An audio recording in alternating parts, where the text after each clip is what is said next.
ഒരു ചർച്ചയും എവിടെയും നടന്നിട്ടില്ല, ഒരു ചരടുവലിയും നടന്നിട്ടില്ല. റിപ്പോർട്ടർ ടിവിന് ഇത് എവിടെ നിന്ന് കിട്ടിയെന്നുള്ളത് നമുക്കറിയില്ല.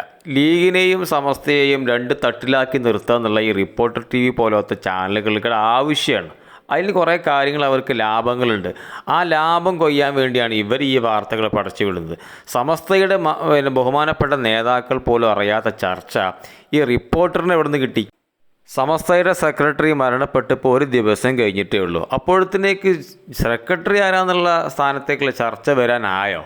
വെറുതെ ഒരു വിഷയം ഉണ്ടാക്കുക, ലീഗിനെയും സമസ്തയെയും വീണ്ടും ഒന്നും കൂടി അകറ്റി മാറ്റി. ഇപ്പോൾ പ്രശ്നങ്ങളൊന്നുമില്ല, ഇപ്പോൾ എല്ലാ വിഷയങ്ങളും തീർന്നിട്ടുണ്ട്.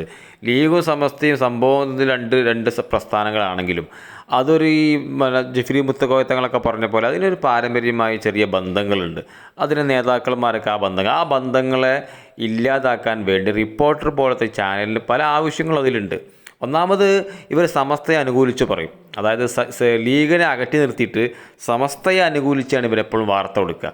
ഇവിടെ സെക്രട്ടറി ആരാന്നുള്ള വിഷയത്തിൽ ഇതുവരെ ഒരു ചർച്ച പോലും നടന്നിട്ടില്ല. ആ ഒരു സന്ദർഭത്തിലാണ് റിപ്പോർട്ടർ ടി വി പറയുന്നത് ചരടിവലി ശക്തം, ചർച്ച സജീവം എന്നൊക്കെ പറഞ്ഞിട്ടുള്ള വിഷയങ്ങൾ. അതുകൊണ്ടൊന്നും സമസ്ത നേതാക്കളോ ലീഗിൻ്റെ പ്രവർത്തകരോ ആ വിഷയത്തിൽ ഇടപെടില്ല. നിങ്ങൾ ആ കാര്യം മനസ്സിലാക്കണം. സ്വാഭാവികമായിട്ട് സമസ്തയുടെ ഒരു നേതാവ് അല്ലെങ്കിൽ ജനറൽ സെക്രട്ടറി ആരാണെങ്കിലും ആ ഒഴിവിലേക്ക് അല്ലെങ്കിൽ ആ മരണപ്പെട്ട ആ ഒഴിവിലേക്ക് ഒരാളെ തിരഞ്ഞെടുക്കും. അത് മുഷാവറ യോഗത്തിൽ തീരുമാനമെടുക്കേണ്ട വിഷയമാണ്. നമ്മളൊന്നും അറിയാത്ത, നമ്മളൊന്നും ആലോചിക്കാത്ത പല ആളുകളേക്കാൾ അതിലേക്ക് വരിക. നമ്മളിപ്പം സ്വാഭാവികമായിട്ട് എന്ത് പറയും? ലീഗ് അനുകൂല ഒരാളാണ് ഇന്നാലിന് ഉസ്താദ്, അല്ലെങ്കിൽ ലീഗ് പ്രതികൂല ആളാണ് അല്ലെങ്കിൽ ഇന്നാലിന് ആൾ. അപ്പോൾ അയാളെ സെക്രട്ടറിയിലേക്ക് കൊണ്ടുവരാൻ ഇവർ ശ്രമിക്കുന്നു, മറ്റവരെ കൊണ്ടുവരാതിരിക്കാൻ ഇവർ ശ്രമിക്കുന്നു എന്നൊക്കെ പറഞ്ഞിട്ടുള്ള വിഷയങ്ങൾ. അതൊക്കെ ഒരു എന്താ പറയുന്നത്, ലീഗ് ഇപ്പോഴും സമസ്തയിലും ലീഗിലും പ്രശ്നങ്ങൾ നിലനിൽക്കുന്നുണ്ട് എന്നുള്ള, ഇപ്പോഴും അവർ തമ്മിൽ അകന്നു നിൽക്കുകയാണ് എന്നുള്ള ഒരു ചിത്രം സമൂഹത്തിന് കൈമാറാൻ ശ്രമിക്കുകയാണ് ഈ ചാനലുകൾ. അപ്പോൾ ഇത്തരം ചാനലുകളെ നമ്മൾ തിരിച്ചറിയണം. അവർ സമുദായത്തിൽ അനൈക്യമുണ്ടാക്കാൻ ശ്രമിക്കുകയാണ്. ചാനലുകൾ എന്ന് പറഞ്ഞത് സമൂഹത്തിൽ വലിയ ദൗത്യം നിർവഹിക്കുന്ന ആളുകളാണ്. ആ ദൗത്യ നിർവഹണത്തിൽ നല്ല പാളിച്ച കാണിക്കുന്ന ചില പ്രത്യേക ചാനലുകളുണ്ട്. ആ വിഷയത്തിൽ അതിൽപ്പെട്ട ഒരു ചാനലാണ് ഈ റിപ്പോർട്ടർ ചാനൽ.